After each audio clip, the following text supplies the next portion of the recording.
বিসমিল্লাহির রহমানির রহিম। সম্মানিত দর্শক শ্রোতা, সালাম নেবেন। আসসালামু আলাইকুম ওয়া রাহমাতুল্লাহ।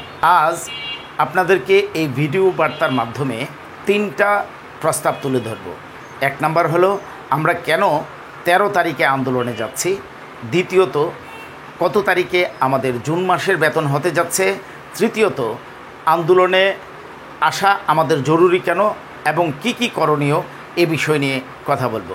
সম্মানিত দর্শক শ্রোতা, আপনারা ভালো করে জানেন, জাতীয়করণ প্রত্যাশী জোট অন্তর্বর্তীকালীন সরকার ক্ষমতা গ্রহণ করার পরপর তৎকালীন মাননীয় শিক্ষা উপদেষ্টার সাথে 3 বার বসে আলোচনা করেছিল এবং মাননীয় উপদেষ্টাকে তখন বোঝাতে সক্ষম হয়েছিল যে শিক্ষকরা কতটুকুই না নিদারুণ কষ্টে আছে, তাদের এই ভাতাগুলো যে কতটুকু বৈষম্যে আছে, বেতন ভাতা যে অপ্রতুল, এই বিষয়গুলো তুলে ধরা হয়েছিল।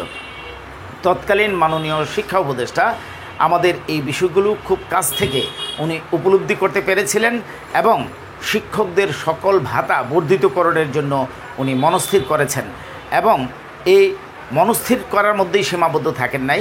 উনি কথা বলেছেন মাননীয় অর্থ উপদেষ্টার সাথে, উনি কথা বলেছেন মাননীয় প্রধান উপদেষ্টার সাথে। বলা হয়েছিল বিগত বাজেট থেকে কিছুটা বর্ধিতকরণের ব্যবস্থা গ্রহণ করবেন, কিন্তু দেখা গেল যে বিগত বাজেটে অর্থ অপ্রতুলতার কারণে বিগত বাজেটে তারা তা করতে পারেন নাই। এরপর সিদ্ধান্ত নিয়েছে আগামী বাজেটে, অর্থাৎ এই যে জুলাই মাস থেকে যে বাজেট ইমপ্লিমেন্ট করা হবে, সেই বাজেটে শিক্ষকদের সকল ভাতাগুলো সন্তোষজনক বর্ধিত করার জন্য মাননীয় পরিকল্পনা উপদেষ্টা পরিকল্পনা গ্রহণ করেছেন এবং অর্থ উপদেষ্টাকে বলে উনি কিন্তু পর্যাপ্ত বরাদ্দও নিয়েছেন এবং মাননীয় প্রধান উপদেষ্টারও সম্মতি আছে, এই বিষয়টা জানতে পেরেছি।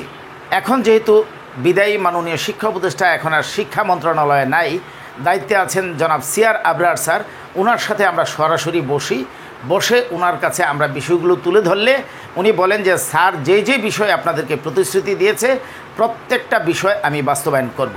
তাহলে সমস্যাটা কোথায়? সমস্যা হলো বাজেট ইমপ্লিমেন্ট হচ্ছে জুলাই মাস থেকে, কিন্তু আমাদের ভাতাগুলো কবে বর্ধিত হচ্ছে তা কিন্তু এখনও আমরা নিশ্চিত হতে পারি নাই। একাধিক টিম কূটনৈতিক দৌড়ঝাঁপ শুরু করেছে, আমিও সেখানে ছিলাম।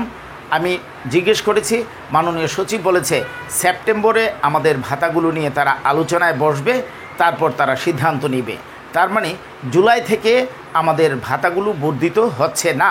কেন জানতে চাইলে বলল যে প্রথমত এবতদায়ী মাদ্রাসা এমপিভুক্তকরণের বিষয়টা তারা কমপ্লিট করবে, তারপর অনার্স মাস্টার শিক্ষকদের এমপিভুক্তির বিষয়টা কমপ্লিট করবে, তারপর নন এমপিও স্কুল কলেজ এমপিভুক্তিকরণের বিষয়টা তারা কমপ্লিট করে তারপর আমাদের বিষয়টা হাত দিবে। এই যে ধরেন একটা ধূম্রজাল, এবং আমরা জানি যে ফেব্রুয়ারিতে সরকার নির্বাচন দিতে যাচ্ছে। নির্বাচন দেওয়ার মিনিমাম 3 মাস আগে তফসিল ঘোষণা করা হবে। দেশের পরিস্থিতি যে কোনো প্রকার হতে পারে, আমরা আশা করি না যে খারাপ কিছু হবে, তারপরও নির্বাচনের আগে একটা ভিন্ন ধরনের পরিস্থিতি তৈরি হয়, সব সময় আমরা দেখে আসছি।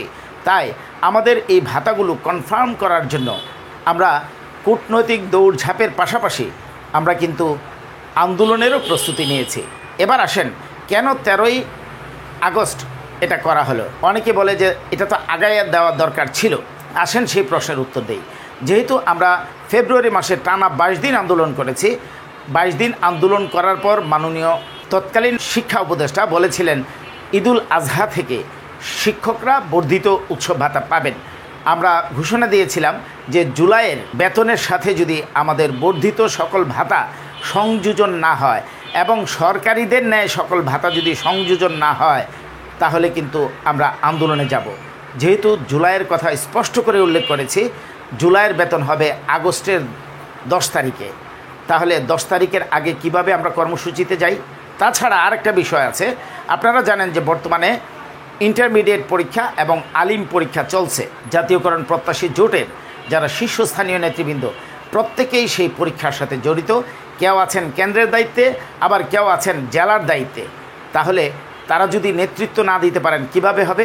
আশা করি যে আপনাদের 13ই আগস্টে কেন কর্মসূচি দেওয়া হলো তা নিয়ে আর কোনো সংশয় থাকার কথা নয়।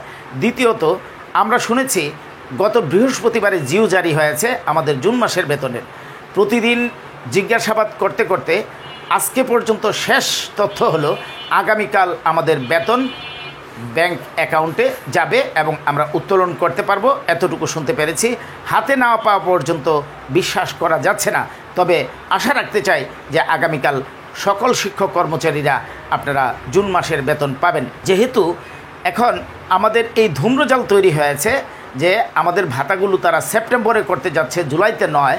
কেন জুলাইতে নয় এই বিষয়টা স্পষ্ট করা, তাছাড়া আমাদের ভাতাগুলো সরকার কতটুকু করতে যাচ্ছে এই বিষয়টা স্পষ্টীকরণের জন্য আমরা কিন্তু আবার রাজপথে নামার একটা ঘোষণা দিয়েছি।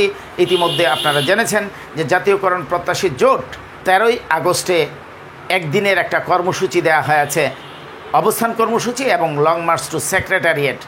আমরা যদি এখানে 2 লক্ষ শিক্ষক কর্মচারী উপস্থিত হতে পারি তাহলে কিন্তু আমরা সুস্পষ্ট করে জানতে পারবো আমাদের বাড়ি ভাড়া কত % দিচ্ছে বা আমাদের সমস্ত ভাতাগুলো সরকারি দেন ন্যায় হচ্ছে কি হচ্ছে না। আপনারা যে প্রতিনিয়ত আমাদেরকে জিজ্ঞেস করেন যে স্যার আমাদের বাড়ি ভাড়াগুলো কতটুকু বর্ধিত হচ্ছে, কি আসল বিষয় একটু বলেন। এই বিষয়টা যেহেতু এখনও আমরা জানতে পারি নাই, এখন পর্যন্ত এই বিষয় নিয়ে কোনো মিটিংও হয় নাই, তবে আমাদের ভাতাগুলো বর্ধিত হচ্ছে এই বিষয়টা সুস্পষ্ট করে মাননীয় বর্তমান শিক্ষা উপদেষ্টাও বলেছেন এবং বিদায়ী শিক্ষা উপদেষ্টা তো বলেছেনই।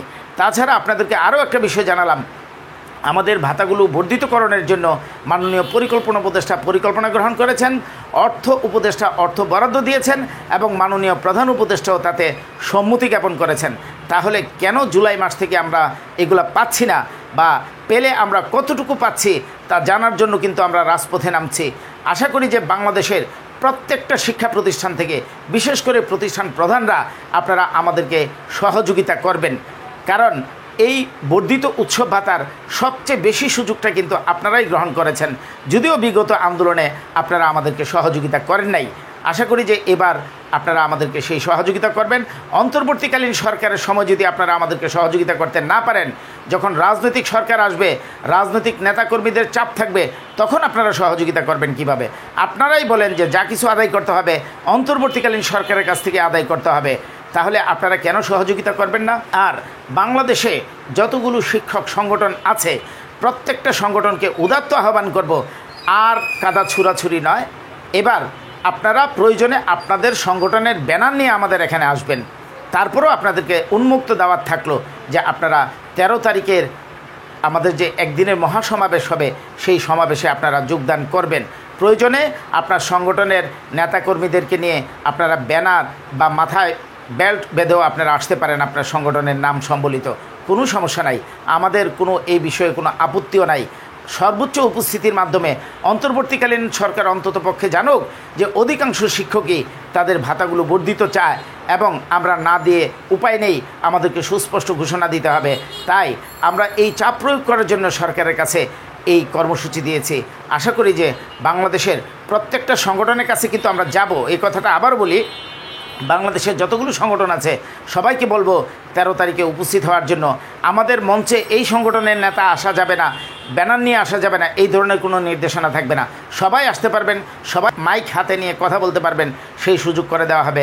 আমাদের সফলতা অর্জন হোক, এটাই আমাদের প্রত্যাশা। ভালো থাকবেন, সুস্থ থাকবেন। আসসালামু আলাইকুম ওয়া রাহমাতুল্লাহি ওয়া বারাকাতুহু।